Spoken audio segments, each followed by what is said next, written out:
Good morning.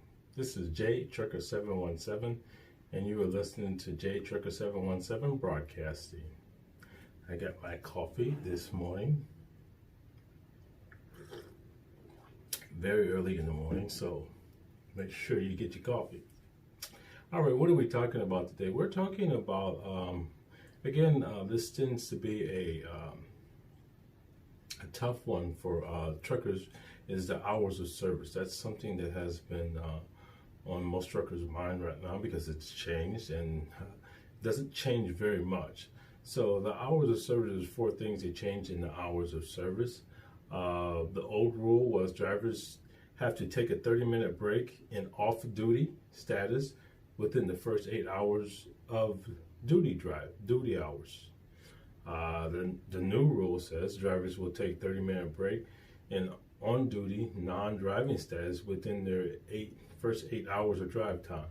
So they just changed it from off-duty to on-duty non-driving. The second rule is drivers can take a break up to their 10-hour off-duty period into an 8-hour, 2-hour split. So basically an 8-2 split, with the shorter split coming against a 14-hour clock. Again, 8-2 split, 7-3 split. You can take either one of those splits, and that will shift your 14-hour clock. And that worked out pretty good. The third rule, drivers can add 2 hours to the 11-hour drive time, but not their 14-hour on-duty clock. So that was the old rule. The new rule is drivers can add 2 hours to their 11-hour drive time and their 14-hour on-duty clock, meaning 13 hours of drive time and 16 hours of on-duty.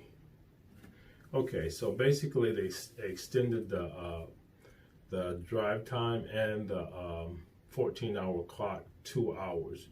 And this is only in adverse conditions. So this is only if you're carrying medical equipment, the essentials for the pandemic. So, I don't know if that's really, I wish they would have kind of created that just made it for all drivers, no matter what you're carrying, because, if you're carrying fruit, if you're carrying, peaches, meat, whatever, it's still essentials.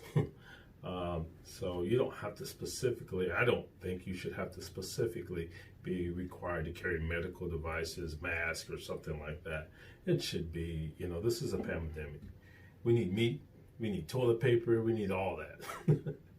So again, and the fourth thing was drivers operating within 100 air miles of their base aren't required to keep records on duty status and have a 12-hour on-duty limit. So basically what this is for the guys hauling containers, short haul drivers, as long as they stayed within 100 miles, they didn't have to keep records, they didn't have to do, the same hours of service that we had to abide by. So they extended that for them to 150 miles. And their 12-hour, instead of having a 12-hour clock, they have a 14-hour on-duty limit. So they changed those four things. Again, that was something that somebody submitted something up. What they wanted to do was basically pause the 14-hour clock for 3 hours, which I think that would be a big benefit. One of the things I said in a previous broadcast was that just get rid of the 14-hour clock. I'm just saying, just get rid of it. I think if they would leave it more up to dispatchers and trucking companies to manage their employees. There's so many different safety things on trucks. Like I said, worked at Snutter National. If you go around the corner too fast, you get a little notice to the dispatcher, hey, this guy went too fast around the corner. There's other sensors like, on the newer cars, when you go over to the right a little bit and it starts hearing that doo-doo-doo-doo, they have a little camera that monitors the lines in the highway. So if you move over too far or anything like that, again, they can send a notice to the dispatcher and they can say, hey, you need to pull over. So get rid of the 14-hour clock, extend the 11-hour driving time to 13 hours during this period, during the pandemic, while truckers are driving and providing essentials for everyone. They need to extend the drive time to 13 hours and get rid of the 14-hour clock so they can get the freight to where they need to be. That's my suggestion. That's what I think would be a good suggestion. All right, let's change the news a little bit. Nikola One, again, another trucking new hydro-fueled truck. Basically, they went public. Now, basically, when most corporations start, they start out private. You got an owner-operator or a small business person starting a sole proprietorship or a LLC, and they start out. And what you find out is that in order to mass produce a big quantity of something, you're gonna need a lot of money. Sometimes $1 million, $2 million ain't gonna do it. You're going to need to raise a lot of funds. And that's what Nikola One has figured out, that, they came up with their prototype. They put all their money into research and developing this truck. And now it's time to mass produce. And that's difficult when you're only dealing with $2, $3, $4 million. So what a lot of companies will do is they'll go public. And that's what Nikola One did, and which is a good thing. And they realized in order to produce these trucks, prototype is good, but now you need to get into mass production and you need to provide it to the consumer. So they went public and they raised $525 million. Now, again, like I said, when you're starting a new company, you're going to be raising funds, getting loans and things of that nature. But another way to raise funds is to open it up to stocks. So now, you got 1 million people buying stocks into your company, and now they're giving you money. And that's an easy way to raise a lot of money very quickly. Okay. It basically talks about, like I said, 525 million. Again, we know that the Nikola One is a zero-emission truck. It's supposed to go 600 miles. Basically, the hydro fuel charges the battery, and the truck basically drives off of the hydro fuel. There's no engine, no gasoline engine. It's all electric motors. All right, what else is going on? Okay, now here's a company. It says new tool toward broker transaction transparency, truck stops amenity status. So Trimble, a new interactive COVID-19 safe haven status maps for trucks and locations. It says Trimble Company, the well-known purveyor of in-cab technology, like the formerly known as People's Net system for drivers to back office and back communication, electronic logs, and more, is out with an online interactive interface that could potentially fill a gap between well-used apps like TruckerPath. Now, TruckerPath was an app that I used when I was out on the road. Basically, what TruckerPath did, it was kind of a map. You could actually, it told you where all of the truck stops was. I remember back in the old days where we had the little, I forgot what the type of map it was, but you would have to buy that little map and figure out where all the truck stops were, and getting in some of those areas like in Arizona, New York, knowing where the truck stops is very important, especially when you need to get gas. So TruckerPath was a online app that you could get on your phone, and you could find out where all the truck stops was. And they took it a little further. What TruckerPath did was parking. They would let you know what amenities that was in there, how many showers was in there.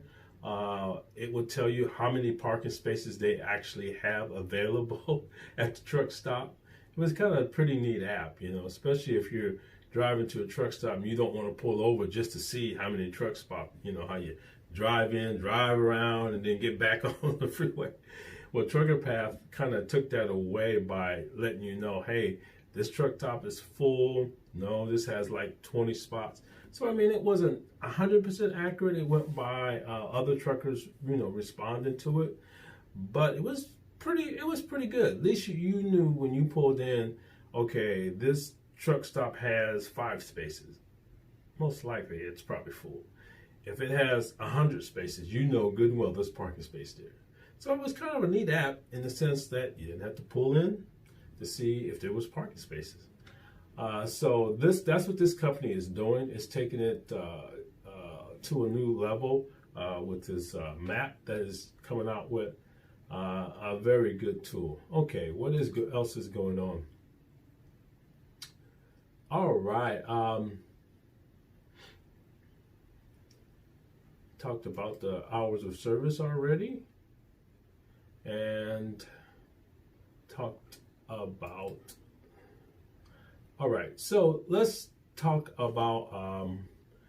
Apparently, truckers are saying that with this new pandemic, freight is getting pretty low. One trucker says they've been on the low boards and they've seen freight drop to $1 per mile, which is pretty low for rates. And one of the things that they're talking about is it's hard to keep going. And you have your truck, you're an owner operator, and you're trying to find a good freight to actually keep going, and they're not finding that good freight. Basically, this trucker is saying on Monday the price of a barrel of crude oil crashed so hard that it tipped past the zero into negative territory for the first time. Per the West Texas Intermediary benchmark, Monday afternoon, a barrel of crude oil in the U.S. cost negative $37.63. How can something really cost a negative amount? Many were quick to point out that the literary concept, you be paid to take oil off the seller's hands. So basically what it's saying is because it's in the negative, that basically you're paying to take that oil off their hands. And it's interesting, I always say that, oil can drop to $0 a barrel, but gas prices only go down 20 cents. I'm still trying to understand that concept. Is that price gouging? It was at $50 a barrel, now it's at 0. But gas only went down 10 cents. All right. So basically what they're saying is that along with oil, a lot of the rates are dropping. And because of that, owner-operators are basically saying, hey, I'm pulling freight and basically paying just for the gas. I mean, some of these owner-operators already own their trucks, but in order to get out there and move freight, after they get done with expenses, they're not making any money. So some of them are just sitting out. I've heard of one owner-operator who basically went to company driving and doing team driving just to make little ends until things get back to normal. I mean, a lot of truckers are parking their trucks. They're saying, hey, why should I be out there, running and I'm not making any money? And that was one of the big things they talked about in one of the former broadcasts, is that that's why truckers were blowing horns on the White House lawn, because they're talking about the rates in the trucking. You're a frontline person. You have to go out so that people can have product and be able to eat and survive, but yet you're not making any money. You're doing it for free. It's getting worse than when you were running before the pandemic. So that's not a good thing. So there needed to be changes in the regulations. I think they should have gave truckers more time to drive. I think the rates, some of the things the OOIDA, Owners Association, is talking about is that brokers need to share more of what they're getting their products for, because I'm sure these brokers and these trucking companies are getting paid more money to deliver this product during this pandemic. But I think they're not just passing it on. So that's some of the things. And so a lot of truckers are parking their trucks and saying, hey, I just can't stay out here. Okay, so we went through all that. So let's take a weather break and take a look at the weather.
We've got sunshine sandwiched between two areas of rain as we move into the week ahead. You'll also notice that we have a couple of areas of red on the map for Monday, which indicates possible severe weather. Damaging winds will be the main threat. Now, we have a lot of rain in the east, and that will stick around throughout the week, and that includes Tuesday. We also have areas of rain across the northwest throughout the week. That's going to be moving inland, and then we'll watch the middle of the country. Still quiet on Tuesday, but we will see some activity moving into the northern plains. Still hanging on to that wet weather on Wednesday. You know, as our tropical storm exits, you've got another area of low pressure that moves in, and it just gets stuck here. It gets cut off from the main flow, and because of that, we see day after day after day of rain in this area. Windy conditions too. There could be some coastal flooding coming in here too, and some dangerous rip currents. So just not a pretty picture for us as we go through the week in the east, and in the middle of the country you'll kind of see systems coming and going. Okay, that was the news, the weather broadcast, and looks like there's some bad weather out there in Texas, a couple of tornadoes. So be safe out there. I remember driving to was it Arizona? Or it might have been Kansas. But I was coming down from Texas, so probably more or less Kansas. And I went through this open area, and it was pretty bad out there, like thunderstorming, hail, and it looked like a tornado was starting out. And I was thinking to myself as I'm driving on the road, I'm like, okay, if a tornado starts spinning, where do I go?